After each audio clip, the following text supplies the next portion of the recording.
Hi, Jen. Hi, Kayla. Hello. How are you? I'm good. How are you? I'm fantastic. I'm happy to see you. It's been a minute. Ha- It has been a minute. Happy to see you too, Jen. Happy to see you too, my dear. How have you been? I have been amazing. Thank you for accepting my request to come back to the Thought Curator podcast. Thank you so much. And to my listeners, welcome to the Thought Curator podcast. This is another episode, and I have our guest. She's back for another episode with us. So, welcome, Jen, to the podcast. This is Jen Njambi, my lead instructor. Jen Njambi is digital marketing specialist. I call her a digital marketing guru. She is a web designer and graphics design freelancer. She does training on the same, and she's a wealth of knowledge. And welcome, Jen, to the podcast. And it is amazing to have you here today. Listeners, karibuni sana. We are going to be having a video on YouTube. So if you're listening, you can rush to YouTube and see our faces if you've never seen us. Welcome, Jen. Please introduce yourself again to my listeners. So thank you so much, Kayla, for this opportunity for having me on your podcast. My name is Jane Njambi, and I'm a web designer. I'm a graphics designer, and I'm a digital marketing specialist. I hold a bachelor's of arts in community development, and I am self-taught in what earns me a living. So what earns me a living is digital marketing, web design and graphic design, and teaching people online. And I learned all that on the internet with the help of YouTube, with the help of other learning platforms like Udemy and LinkedIn. Yes. Yes. Wow, that's amazing. You have a wealth of knowledge in digital business and digital marketing, and I would like my guests to really benefit from this information that you have, Jane. I have always said that you're not a gatekeeper of information, and that is why I am selfish enough to call you back here so that you can share this knowledge with my guests, with my listeners, and with my people here. So I had a topic today for you, Yes. and it's a question from one of our listeners. She was curious the first time she heard us. If you have not um, listened to my listeners, if you've not listened to our previous conversation with Jen, we had a previous conversation where we tackled a lot of things, including digital business, everything that pertains digital marketing. We discussed on that first episode. So on this episode, it's just a follow-up episode on the previous things that we discussed. And one of us, our listeners, was really curious to know a few things that she was like, can you ask Jane to give us like a roadmap on how to identify digital business opportunities? She was also curious to ask, where do we find these digital business opportunities? And as well, lastly, she was curious to ask, how do we develop these marketing strategies so that we can be successful in this digital market? So, Jen, uh, take the floor. Tell us how you've done these things over the years. Yeah, so I Considering this is the seventh year, yes. yes, so I wrote down the three questions. How do you identify digital business opportunities? And I always Yes. encourage people to have an action plan. And this is something that I give away in my free freelancing course. So I give people an action plan that helps them write down their skills. So the first way you identify digital opportunities is by first identifying the skills that you yourself possess by writing them. A lot of people don't understand the power that comes with writing something down. And we have been learning since we were born. We learned we start learning when we are in our mother's uterus. So we learn how to suckle the teat. We learn it through the finger when we are inside the uterus. And as we grow, we learn how to walk, how to feed ourselves, how to bathe, how to dress ourselves, how to polish our shoes. And if you go out there on the street, you will find somebody polishing other people's shoes and earning a living out of it. Yes, right? yes, You see, we learn how to fold our clothes. We learn how to organize the cabinets, the drawers. We learn how to organize books in our bag. So we learn organization, and you can convert that into a digital business by just telling people, hey, I will be polishing your shoes in your office. So I will come to your office and I'll just polish your shoes. Hey, I will organize your drawers. I will organize your office desk, and you will find people hiring you to just come and organize for them those things. You can also start a business that manufactures those brushes, that shoe polish. You can start a business that creates drawers, that creates those things for organizing the cabinets. So you look at when you are from the day you are young up to date, you write everything that you know, whether you have learned it in school or you have learned it from home or from friends. Okay, then you write what you have learned in school. You write down what you have learned in primary school, what you have learned in high school, what you have learned in college. And I'm 34 years old.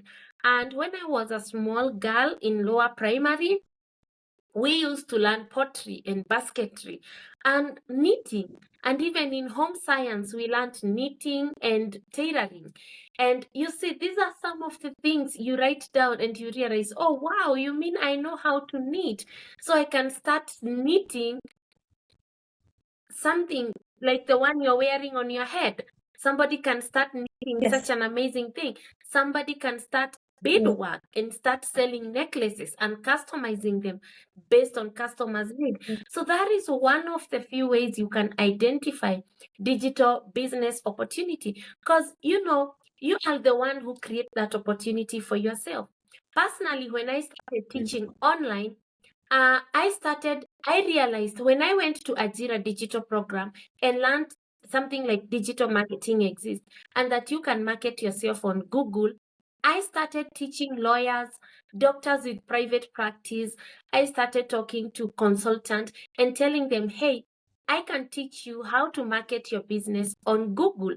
And I would tell them to pay me 3,000 for 1 hour, invite them in a group like 10 on Zoom and teach them. And I saw an opportunity mhm, that way. And then as I continued, I realized, oh, instead of doing this repetitive and these people are forgetting, why not record my session? So that way I gained interest in creating a website where I will put these courses, and these people, business owners, can come and find this information whenever they want it. So sometimes, most of the times, the best way to do things is you yourself identifying an opportunity and converting it to a digital opportunity. Because I am the one who decided I want to teach them online. I would have decided to go physically, but I refused. And up to date, I refuse meeting people physically. I like doing it digitally because I want to run a digital business. It's my business, my terms and conditions. That's how I do it. So, yeah, how do you identify digital opportunities? By having an action plan where you write everything down that you know. Even if there are 50 things that you know, make sure you write them down. Then, after writing them down, go to a platform like Google and ask yourself, how can I digitize my skill, like cabinet organization, like face painting. There are people who can face paint others, and you learn, hey, I can paint children during their birthday. I can paint children during a festival, like when they are graduating. I can go at the gate and tell parents I can face paint their children. I can facilitate, you just create an opportunity for yourself. You might realize, oh, so you go to Google and look for these opportunities. How can I make money digitally? Knitting. You can either teach others how to knit, or you can start knitting things with people's name. You customize, help them celebrate their marriage anniversary, wedding anniversary, using knitting products. And that way, you digitize your product by letting them order your knitting products online. So anything can be digitized. You just need to identify the skill you have, ask Google a question, ask YouTube a question, go to freelancing platforms like Fiverr. I remember when I was tracking data, trying to understand how people were behaving on my website, I came across something called, yes, yes.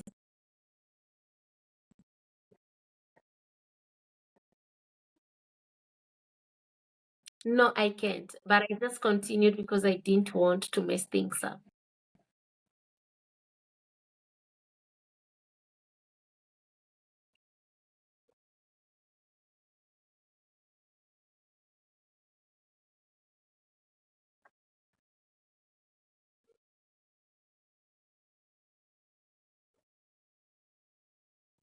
Okay.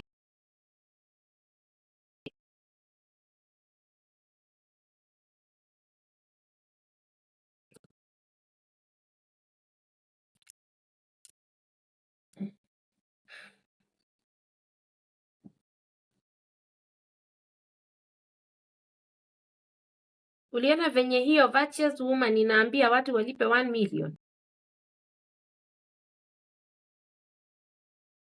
Keila.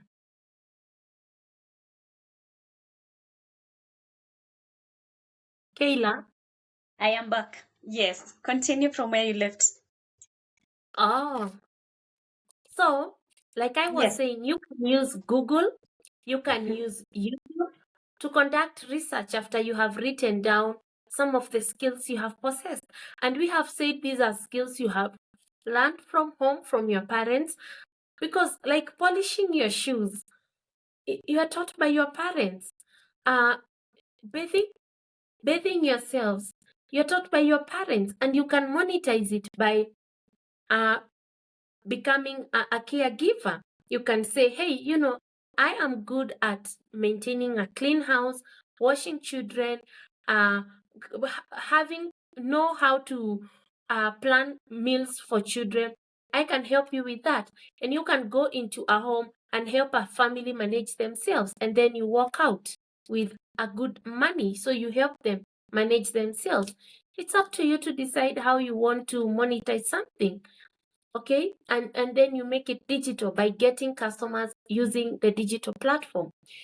You can also write down what you have been learning in school, that is in college, high school. We learned so much in agriculture, we learned so much in business studies. You could be good at bookkeeping, you could be good at record keeping. You can start by helping people with that. And you start looking for customers online. Like I said in the previous podcast, I had a neighbor's house girl who was so interested in working online, and she had interest in accounting.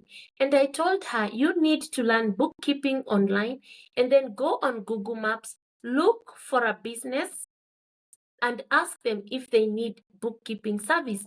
And she chose the state of New York. And in New York and the city of New York, she got a barber and spa, something to do with that. And they hired her. They hired her to be doing bookkeeping for them, $300 a month, working for 10 hours. So, is it 10 hours a week, working for 10 hours a week?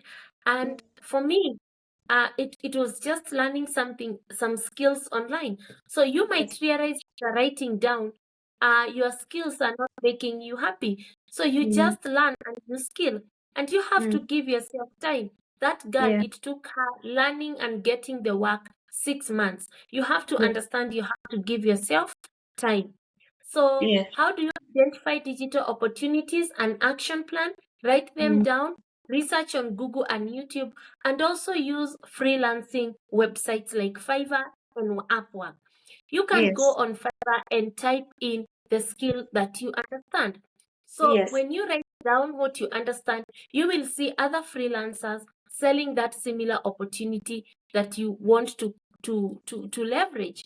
So you will Yes. see how they are packaging themselves and how they are marketing themselves out there. And you will identify what they are doing and what they are not doing. And then you will put yourself together and start selling that service on platforms like LinkedIn, on platforms like Facebook. Yeah. And So I think I have answered question one.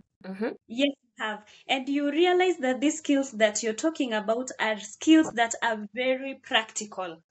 Like if it's a Absolutely. shoe shining business, it's just a practical skill. The only difference Absolutely. is that we are taking it online. Yes. And you're Yes, getting paid for it. yes, and you're getting paid for it. The same way with cabinet organization, the same way with caretaking, the same way with every other business that you've mentioned. All of these skills are very practical.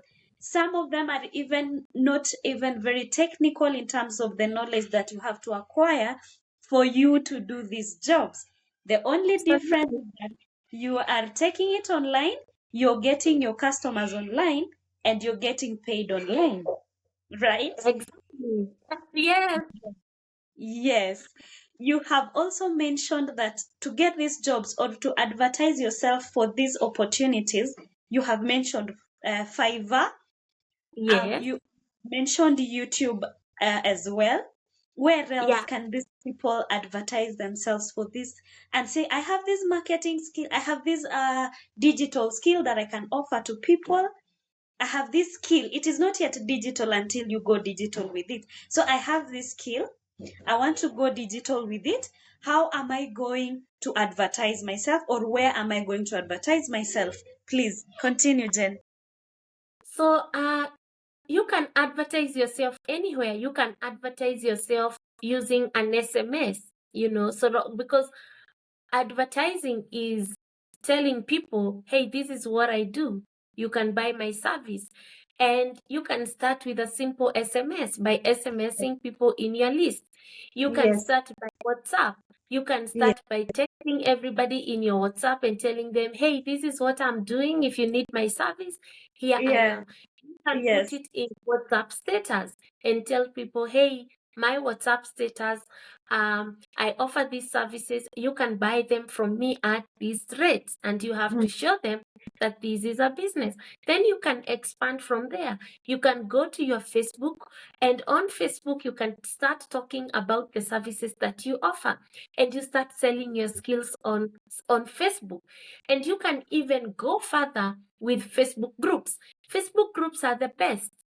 That's where I get a lot of clients for my business. So I go to Facebook communities where there are women entrepreneurs, and I tell them what I do. I tell them I create websites, I tell them I guide people on digital marketing, and they listen to me and they pay me. So that's how I market myself. And LinkedIn is another powerhouse, because with LinkedIn, you can connect even with the CEO of a company. You can connect with founders, you can connect with co-founders, you can connect with business owners. You can connect with somebody that is of the person that you want. For instance, I had this lecturer who is a specialist of gender studies in the Department of Women's Studies at the University of Nairobi. And is it a department? Did you go to UON? I went to Masai Mara University. I didn't go to UON, but Oh, yes, yeah. UON has a department for women's studies. So I was yes, working with this lecturer, and she was like, she wanted to teach about gender-based violence, how to handle gender issues at place of work. And she wanted to work with human resource. She wanted to work with people in security, that is police, military, and also anybody who is just in the security sector. And we also added nurses, because nurses tend to deal with so many people who are victims of domestic violence. So at work, you go, somebody harasses you, how does human resource handle that issue? So we asked ourselves, where is the easiest place to find human resource? Definitely it's going to be LinkedIn. You get my point? So yes, she went on LinkedIn and started connecting with those people who are human resource professionals. And she started telling them about her online workshops, where she teaches human resource personnel how to handle gender issues at place of work. Then yes, how to handle sexual harassment as police officers and sexual harassment as a nurse. How do you deal with these people? How do you talk to them?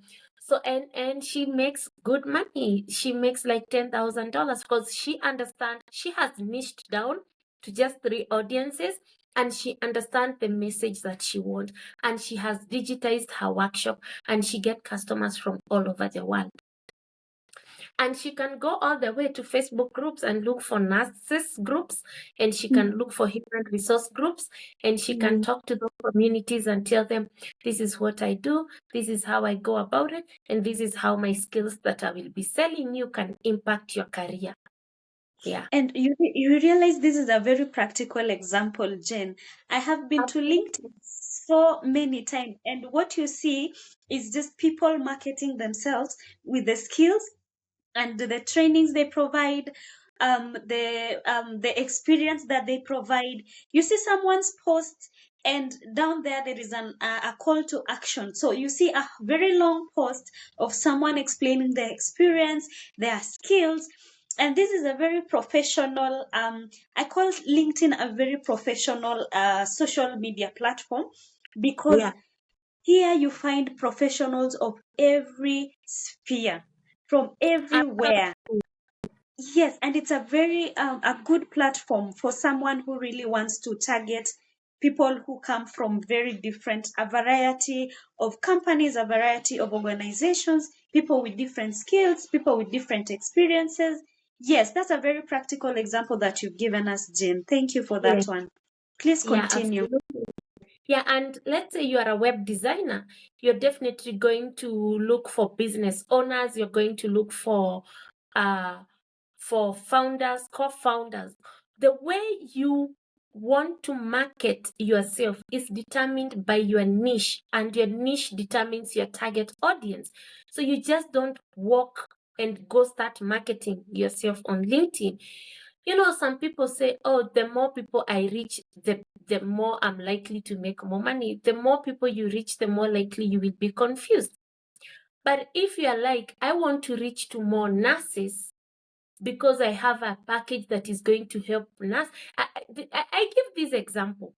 Assuming you're a veterinary doctor, and you're talking to 1,000 sick people who have psoriasis and diabetes, very sick, and you are talking to 60 farmers who own chicken, who own pig, who own cows, who is more valuable to you as a veterinary? The 1,000 sick people or the 60 farmers who have chicken, who have da da da da da?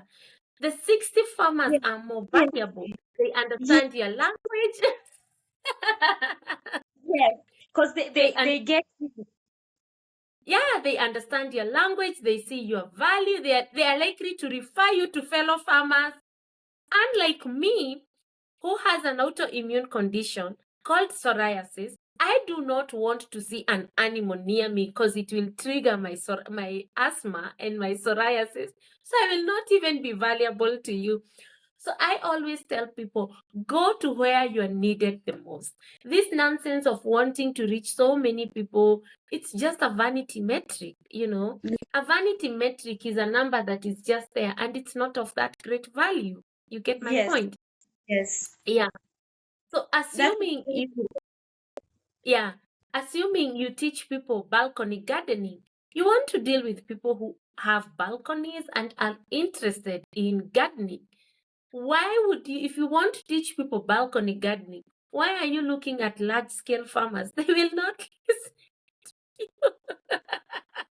it will be a total waste of time, and it will be Yeah. a total waste of energy because you're looking in the wrong direction. Absolutely.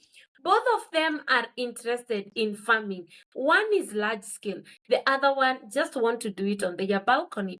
So if you will be interested with that person in urban centers, they have a balcony or they want a kitchen garden.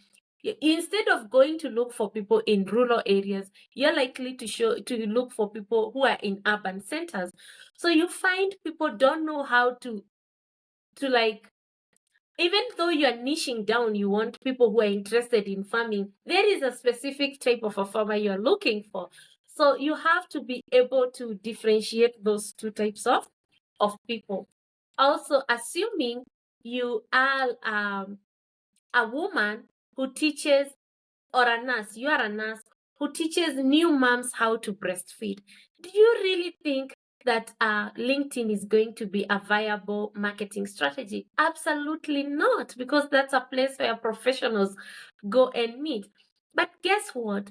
You have places like Quora, you have communities like Reddit, and you have places like Facebook groups where you will find groups of new moms, where you will find Reddit communities where we have new moms. Where you go on Quora, you will find new moms asking questions about being a new mom. So you will provide answer to the targeted audience.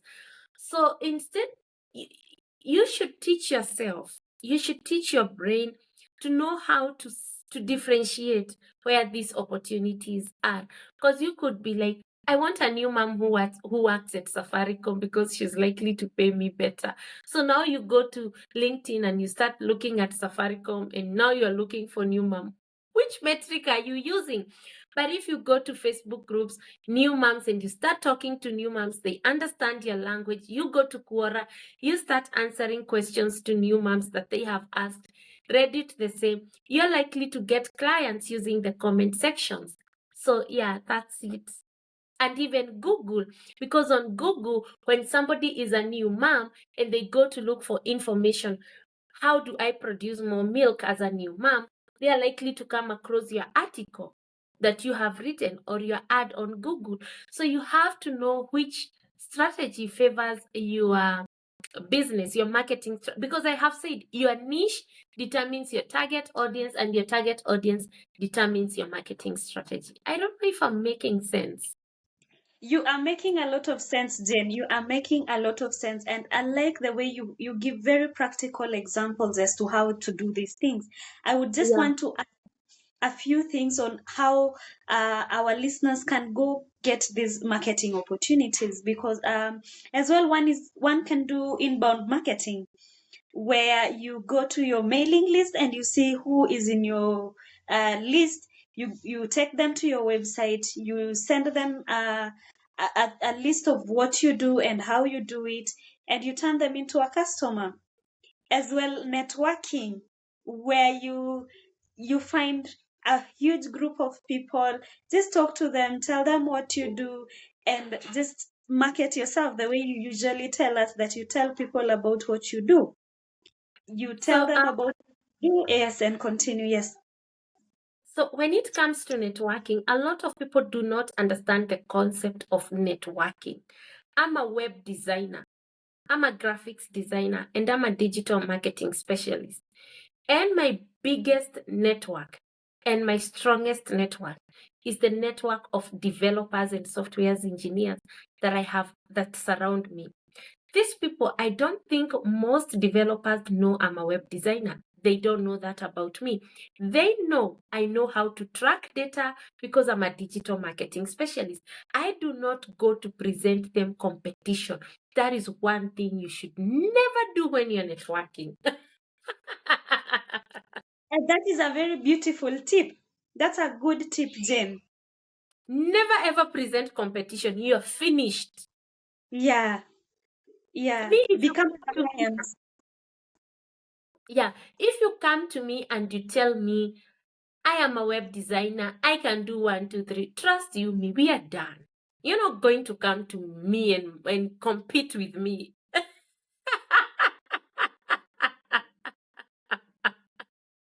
Take my customers away from me. That you're not doing. That you're not going to do. You're not going to do that to me. I will not allow you. Please tell people how to work with others in the same area then. How do we work together? So, number one, I work with developers, and most of them know me as somebody who only tracks data for customers' website and report it and do their marketing. Yes. And because a lot of software engineers and developers are likely to get good customers who pay them Yes. well, they're designing Yes. those websites, I'm likely to get a serious customer who will pay me well to track data for them for digital marketing purposes. Okay? So like last month, I had a customer whom we were setting up their Luca Studio. Luca Studio is something that reports data for a website. And I was referred by a fellow developer. We started working back in 2021. He only knows I track data. He only knows I do digital marketing. I don't think he knows anything else about me because of how I introduced myself to him. So when he has work for tracking, guess what they do? They remember Jane. Because I go to fill in something that they can't do. That I is go to add wonderful. value to what they Ye- can't do. Yes. Yes, you're And guess what? complimenting what they can do. Yes. And guess what? They are bringing a customer who can be able to pay, because this customer is already paying them for web design. This customer is paying them for application development. This customer is paying them a retainer to maintain their website, their app, their everything. So this customer can spend money, and you want a customer who can spend money on you and spend good money on you. So I'm like, partner with developers, tell them what you can do, complement their skills, and that's it. And me, when I see an opportunity, I always show them things that I can't do in development. I tell them, hey, there is somebody who needs this and that. Can you do it? They go and do it, because I only specialize in three types of a website. I specialize in learning platforms. 80% of the websites I have done is learning platform, non-profit websites, and other small websites that might require consultancy and e-commerce. So those are the things that I do. So if somebody comes and tells me to develop them something serious, I can't do it. So I have these developers who are standby, and I go send it to them, this work to them. So when you're networking with people, complement their skills. My friend, listen to me and listen to me careful. Do not present competition. They won't even look at you twice. And that is, I like that